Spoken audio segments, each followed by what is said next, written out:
Bueno, ya pudimos ver en términos generales de qué va este capítulo 3 de la propuesta de nueva Constitución en términos de específicamente el impacto en el medio ambiente. Ahora queremos analizar estos contenidos, pero desde la perspectiva legal.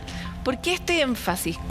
Vemos muchas veces paneles que están constituidos por asimétricos invitados, algunos que manejan muy bien la terminología legal y sus impactos y otros que más bien están ahí por la inspiración que tienen. Y eso hace que la conversación no sea fácil de comprender. Por eso hoy vamos a tener a dos abogados. Pilar Moraga, abogada investigadora del Centro de Derecho Ambiental de la Universidad de Chile y subdirectora del Centro de Ciencia del Clima y la Resiliencia, el CR2, que ha sido invitada antes en nuestros programas, junto a Rodrigo Benítez, abogado de la Universidad Católica, es ex subsecretario del Ministerio de Medio Ambiente y jefe de la división jurídica del mismo organismo. Este capítulo de propuesta constitucional abre a que podamos ver un poco de qué va toda esta conversación, así que muchas gracias por estar con nosotros a ambos. Gracias a ti. Quisiera partir sobre los puntos que tenemos en común.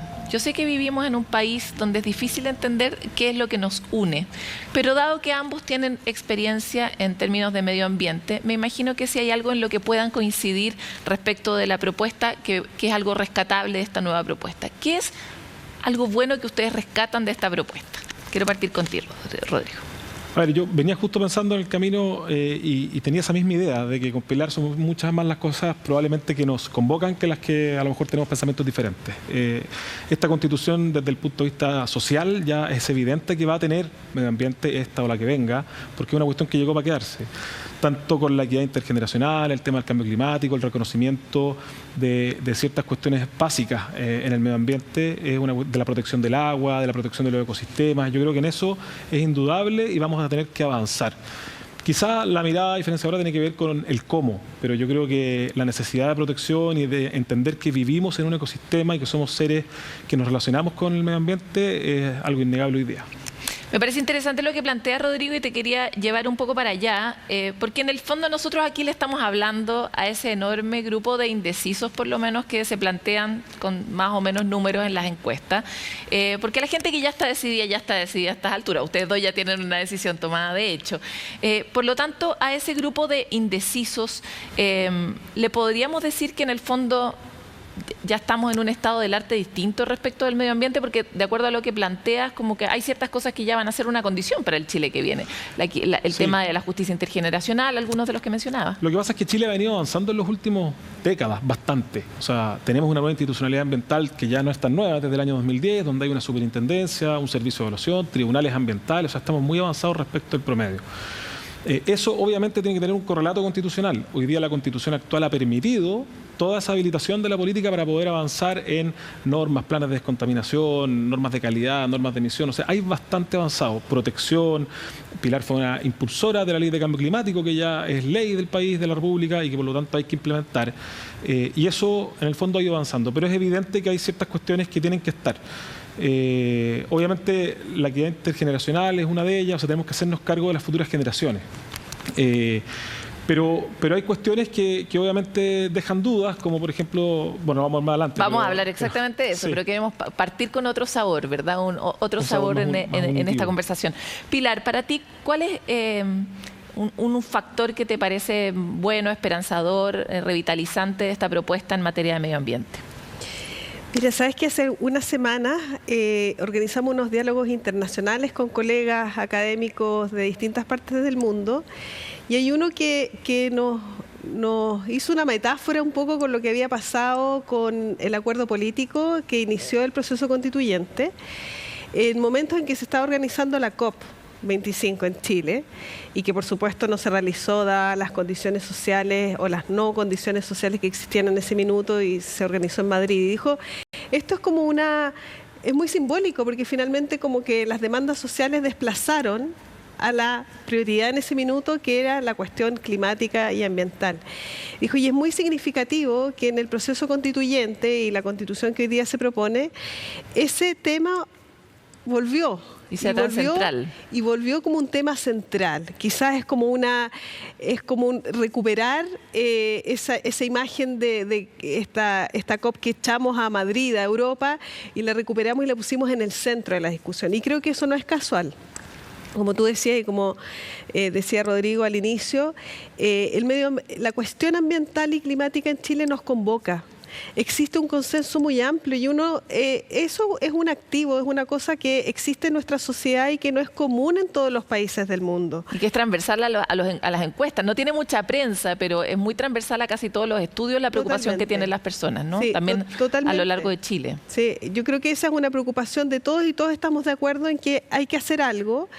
Y si yo tuviera que rescatar un punto sobre el que creo que no hay ninguna discusión, es uno de los derechos ambientales, que es el derecho a vivir en un ambiente sano y equilibrado, que está ampliamente extendido en las constituciones del mundo y que incluso que es un avance en relación al texto literal de la Constitución antigua que nos hablaba del derecho a vivir en un medio ambiente libre de contaminación. Es un paso en el relato, porque en el fondo ya entendíamos ese derecho antiguo como un derecho a un ambiente sano y equilibrado, que ahora lo estamos poniendo con todas sus letras en el nuevo texto constitucional. Antes de entrar más en materia aún, les quiero mostrar una gráfica que preparamos con algunos conceptos que están de forma prevalente o que son muy relevantes en la propuesta de nueva Constitución. No sé si el director nos puede poner esta gráfica. Y hay ciertos conceptos que son estructurales, como agua, derechos de la naturaleza, bienes comunes naturales, cambio climático, defensoría, país oceánico. De hecho, incluso se plantea la palabra maritorio en la propuesta, que es una nueva palabra en nuestro mundo, ¿no? Áreas protegidas, minería. Quisiera poner este espacio porque ahora quisiera entrar en lo que nos puede preocupar en materia legal. Ustedes dos entienden cómo funciona este mundo que tiene sus propias reglas, sus prioridades y sus jerarquías. La mayoría de las personas como yo no entiende esa jerarquía. Entonces, haciendo el mismo ejercicio pero inverso, ¿cuáles son para ustedes las trabas o los problemas que pueden existir en esta propuesta que va a haber que probablemente subsanar a partir del 5 de septiembre porque tienen contradicciones, enfrentamientos y que van a ser relevantes de mirar a la hora de implementar esto en nuestro sistema jurídico? Rodrigo. A ver, en temas de agua, por ejemplo, la propuesta no establece distintos tipos de uso, pero no está el uso privado para fines industriales, por ejemplo. No lo establece expresamente. Eso es una cuestión que yo creo que debiera mirarse. El tema de los derechos de la naturaleza, a mi juicio, también es una problemática. No porque piense, y esto lo quiero dejar muy claro, que la naturaleza no requiere un estado de protección. Lo importante, a mi juicio, y puede ser un tema de matices, tiene que ver con que dónde están los deberes, tanto del Estado como de las personas, hacia la naturaleza más que los derechos. Los derechos están protegidos en la Constitución de Ecuador, hay una sentencia por ahí en Bolivia, pero no hay una tradición constitucional de defensa de derechos de la naturaleza. ¿Y cuál es el problema de inaugurar una tradición constitucional? Me pregunto porque tampoco la Constitución antigua tenía una emergencia o una crisis climática como la que estamos viviendo. O sea, en el fondo, la evolución supone innovación. Claro, pero puede innovarse de maneras distintas. Para mi juicio, el tema de los derechos es una interrogante, una incertidumbre. Hoy día también necesitamos ciertas certidumbres para poder avanzar. Aquí se requiere avanzar en una estrategia climática, pero a la vez también se requiere avanzar en un desarrollo sustentable que incluya todos los pilares de la sustentabilidad. Mi pregunta ¿por qué que sea un derecho es un problema? ¿Quién protege ese derecho? ¿Quién se hace cargo de representar a la naturaleza? Ya. ¿Con qué objetivo o con qué sesgo? Claro, hay una Defensoría de la Naturaleza en este caso que se propone por parte de las organizaciones no gubernamentales, no sé cuáles son o cómo, eso lo establecerá supuestamente la ley, y esto después el Congreso lo ratifica. Pero ¿queremos tener un segundo Instituto Nacional de Derechos Humanos, pero ahora dedicado a medio ambiente? Esa es la pregunta que surge y que en verdad no sé si es necesario. Honestamente, es un problema que puede generar dificultades interpretativas a futuro y que hay otras formas de proteger, como lo han hecho en muchos países en Europa, donde hay una buena protección del medio ambiente. ¿Te parece impreciso? Claro, engorroso. Todavía sí. Ya. Pilar. Eso de impreciso y engorroso, en el lenguaje técnico se dice, viene conceptos jurídicamente indeterminados, que aparece mucho en los debates. Que es como un lugar de tierra de nadie. No sé si tierra de nadie, conceptos que no tienen una definición o un contenido claro, con bordes claros, etcétera.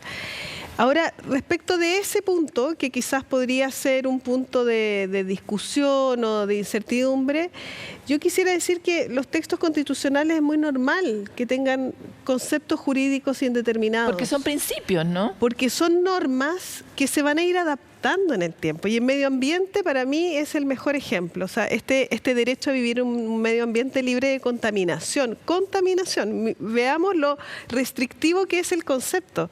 Ha servido en la jurisprudencia para proteger la biodiversidad, por ejemplo, especies en peligro, flora, fauna, sin que necesariamente estén expuestos a efectos de contaminación, ¿no? Entonces, incluso este derecho ha ido más allá del propio tenor literal, estricto, que podría tener alguna interpretación. En ese mismo momento que se redactó incluso, o sea, siempre luego, va más allá de estas alguna últimas manera. décadas, o sea, durante todo este periodo. Entonces, eso en mi parecer no lo vería como un problema, al contrario, lo vería como una condición necesaria.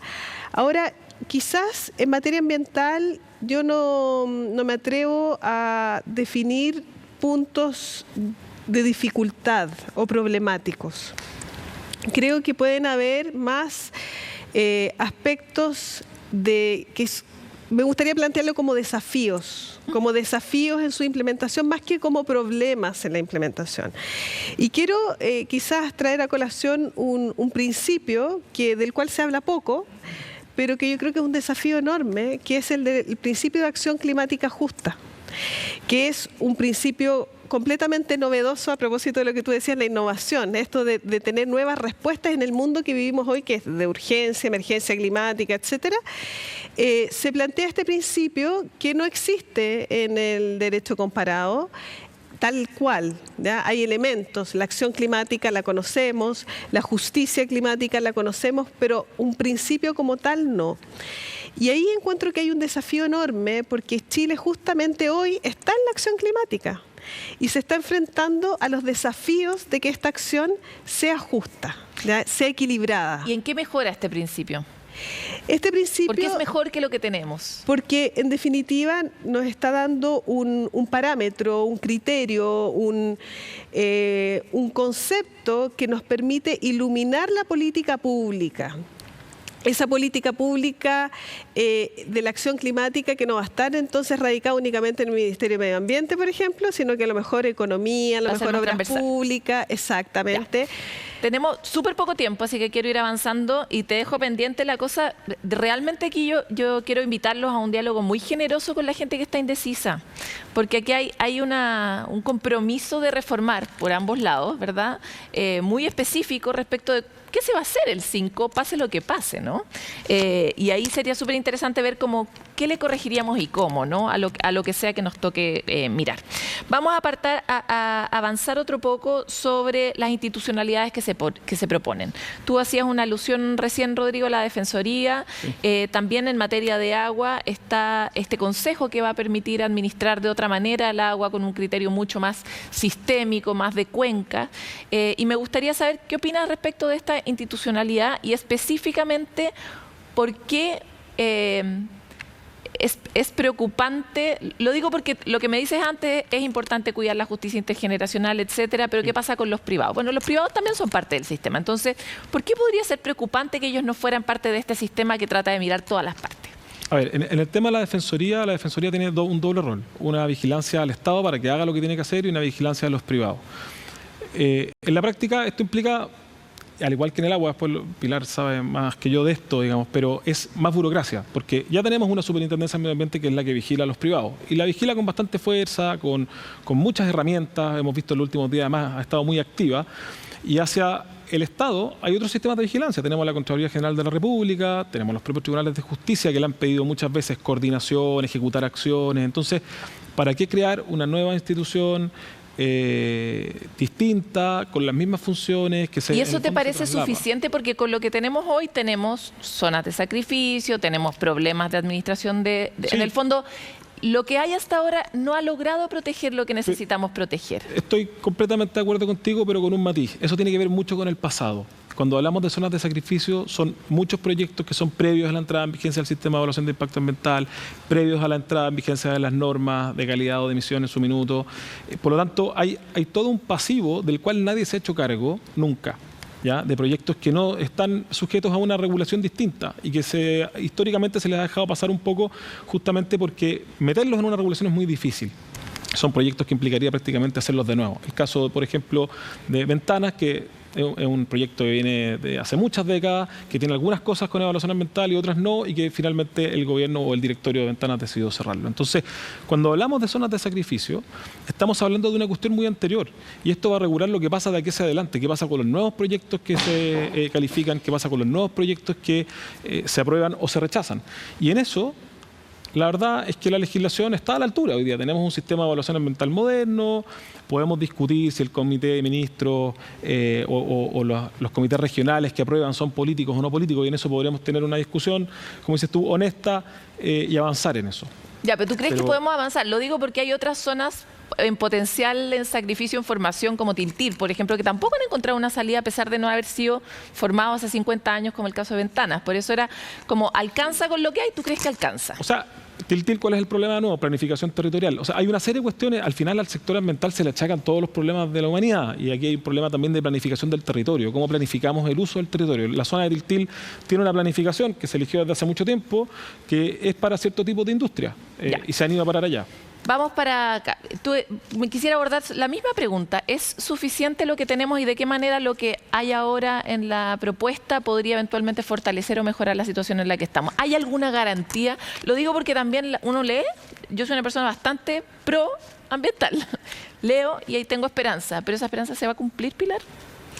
¿Tiene capacidad de cumplirse? Es difícil ver si la esperanza se cumple, pero de lo que sí estoy segura es que el Estado requiere una cierta contraparte para movilizarse. ¿Qué quiero decir con esto? A propósito de la ley marco de cambio climático que se está discutiendo, la discusión en el Congreso fue brutal de cómo hacer que los sectores pudieran o respondieran a las obligaciones que establecía esta ley, como por ejemplo dictar la política pública que tenían que dictar, como los planes sectoriales de mitigación o adaptación. ¿Cómo movilizamos a cada sector, a cada ministerio, a que haga lo que tenga que hacer? Y ahí surgieron las ideas más diversas, como incluso sancionar a los ministros con parte de su sueldo, cosas bien inéditas, porque pareciera que hay una cierta frustración. Sí, pero uno quiere accountability, uno quiere como eficiencia Entonces, en eso se discutió el rol de Contraloría, se establecieron mecanismos. Por lo tanto, ¿qué quiero decir con esto? Que todo sistema que tienda hacia un mayor control del Estado creo que es beneficioso en estos momentos. O sea, en lo que es litigación climática vemos en el derecho comparado que se enfoca mucho a exigir al Estado que cumpla con, primero, dictar una política o que bien cumpla con lo que dice su propia política. Entonces vemos en este minuto que el Estado tiene un rol importante que no siempre cumple y que es necesario justamente que existan organismos y mecanismos para que lo que tiene que ocurrir, ocurra. Ya. Se nos acabó el tiempo, pero no puedo irme si cada uno de ustedes tiene una posición. Entonces, en 30 segundos, ¿pueden recomendar por qué es importante votar una opción u otra en el próximo 4 de septiembre? Rodrigo, partiendo contigo. Sí, derechamente. A ver, yo creo que la discusión no tiene que ver con lo ambiental. Yo creo que la discusión tiene que ver con otras cuestiones mucho más. Si fuera solo ambiental, ¿aprobarías? Si fuera solo ambiental, lo que pasa es que no es solo ambiental. Pero bueno. O sea, uno tiene que ver sistema político, tiene que ver sistemas de justicia, y la verdad es que la Constitución es una piedra angular de toda la institucionalidad del país. Por lo tanto, en lo ambiental, yo creo que cosas que para mi juicio están un poco pasadas, como por ejemplo derechos de la naturaleza, como por ejemplo defensoría de la naturaleza, que yo creo que se pueden modificar y que se pueden mejorar mucho. Obviamente hay un avance importante en que el tema ambiental sea parte de la Constitución y que hoy día esté. Nadie duda de eso. Pero yo creo que aquí hay que verlo como un todo. Lamentablemente no se puede ver parcelado. ¿Pilar? Yo creo que la votación no puede fundamentarse en una evaluación técnico-jurídica del texto. Creo que un texto constitucional propone un camino para una sociedad, y en ese camino de la sociedad debe cada uno y cada una ver cuáles son sus prioridades para el mundo que viene, para las generaciones futuras porque esta Constitución va a durar 40 años, entonces, y en eso creo que el tema ambiental y la propuesta que aquí existe corresponde a los tiempos que vivimos. Les quiero agradecer quedo con un dolor en el alma porque quedaron miles de preguntas, pero les agradezco mucho su participación en este especial que estamos haciendo, tratando de colaborar con que las personas también tengan distinciones en este ámbito específicamente. Muchas gracias por estar aquí. Gracias a ti.